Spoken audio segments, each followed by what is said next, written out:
नमस्कार दोस्तों, मैं डॉक्टर अनुपमा फ़लसफ़ा मंच के माध्यम से आप सभी का हार्दिक अभिनंदन करती हूँ।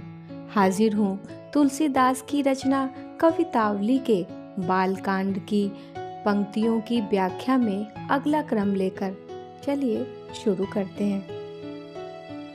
नगर निशान बर बाजे व्योम दुदुम्भी, विमान चढ़ी गान कैके सुर नारी नाचही। जयति जयति हूँ पुर जयमाल राम उर, बरसै सुमन सुर रूरे रूप राचही। जनक को पनु जयो सबको भाव तो भयो, तुलसी मुदित रोम रोम मोद माचही।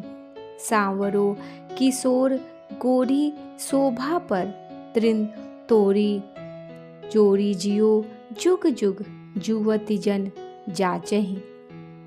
इन पंक्तियों में तुलसीदास जी कहते हैं, श्री राम और सीता के विवाह में नगरवासी बहुत ही प्रसन्न है और जो जहाँ है उन्हीं झरोकों से झांक रहा है, आनंद ले रहा है। वो बताते हैं कि नगर में मनोहर नगाड़े और आकाश में दुदुम्बियाँ बज रही हैं। देवांगनाएं विमानों पर चढ़ गा गा कर नृत्य कर रही हैं। तीनों लोकों में जय जयकार छाया हुआ है। भगवान राम के गले में जयमाला सुशोभित है।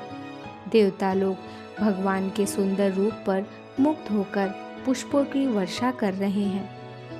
तुलसीदास जी कहते हैं, महाराज जनक की प्रतिज्ञा पूर्ण हुई, सब लोगों की अभिलाषा पूर्ण हो गई।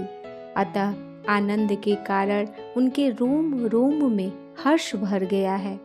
युवतियाँ उस श्याम सुंदर कुमार और गौरवर्णा कुमारी की शोभा पर तृण तोड़कर मनाती हैं कि यह जोड़ी युग युग जीवित रहे।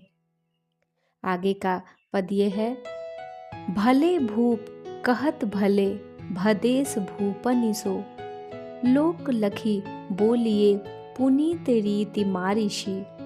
जगदम्बा जानकी जगत पितु रामचंद्र, जानी जिया जो हूँ जो न लागे मुँह कारिखी। देखे हैं अनेक ब्याह सुने हैं पुराण वेद, बूझे हैं सुजान साधु नर नारी पारिखी। ऐसे समधी समाज न विराजमान, राम उसे न बर दुल्ही न सिय सारिखी। इन पंक्तियों की व्याख्या इस प्रकार है। अच्छे राजा लोग नीच राजाओं को भली प्रकार समझाकर कहते हैं कि समाज को देखकर आयोजित पवित्र ढंग से बात कीजिए। श्री जानकी जी को जगत की माता और कल्याण स्वरूप श्री रामचंद्र जी को जगत के पिता जानकर मन में ऐसे विचार कर देखो जिससे मुंह में कालिमा न लगे। अनेकों विवाह देखे हैं, वेद पुराण भी सुने और श्रेष्ठ साधु पुरुषों से तथा जो अन्य स्त्री पुरुष परीक्षा कर सकते हैं उनसे भी पूछा है, परंतु ऐसे समान समधी और समाज की जोड़ी कहीं नहीं मिलती और न श्री रामचंद्र जी के समान दूल्हा और दुल्हन ही है। अर्थात न श्री रामचंद्र जी के समान दूल्हा मिलता है और न ही श्री जानकी जी के जैसी दुल्हन मिलती हैं। बानी विधि गौरी हर शेषहु गणेश कही, सही भरी लोमस भुसुंडी बहु बारिशो।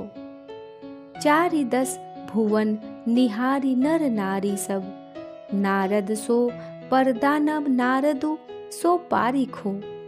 तिन्ह कही जग में जगमगती जोरी एक, तिन्ह कही जग में जगमगती जोरी एक। दूजो को कहया और सुनया जस चारिखो। रमा रमा रमन सुजान हनुमान कही, सियसी न तियन पुरुष राम सारिखो।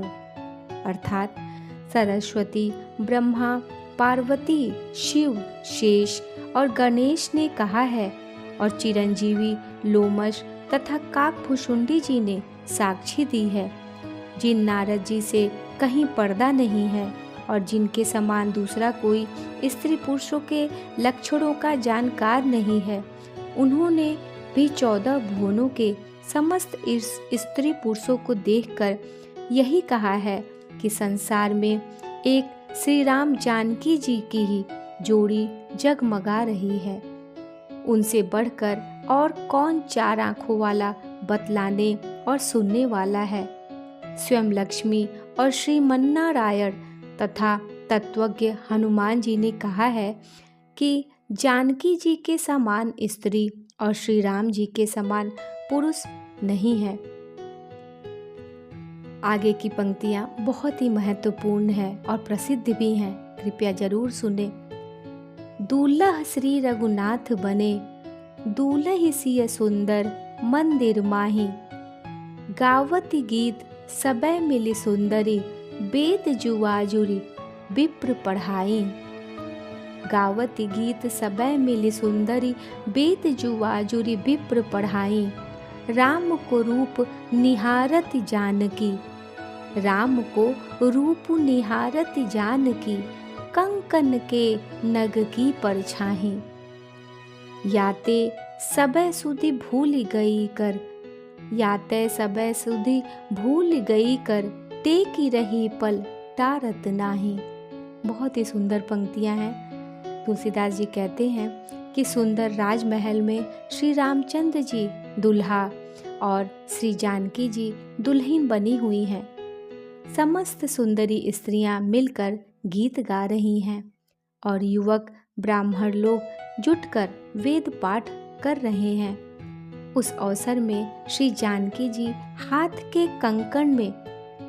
कंकड़ के नग में पड़ी हुई श्री रामचंद्र जी की परछाई निहार रही हैं। इससे वे सारी सुधि भूल गई हैं, अर्थात रूप की शोभा में उनका मन लीन हो गया है।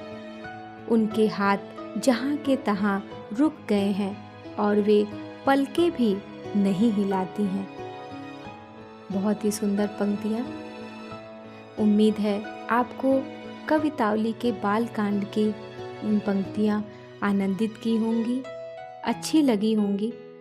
यहीं पे समाप्त करती हूँ, आगे मिलती हूँ बहुत जल्द।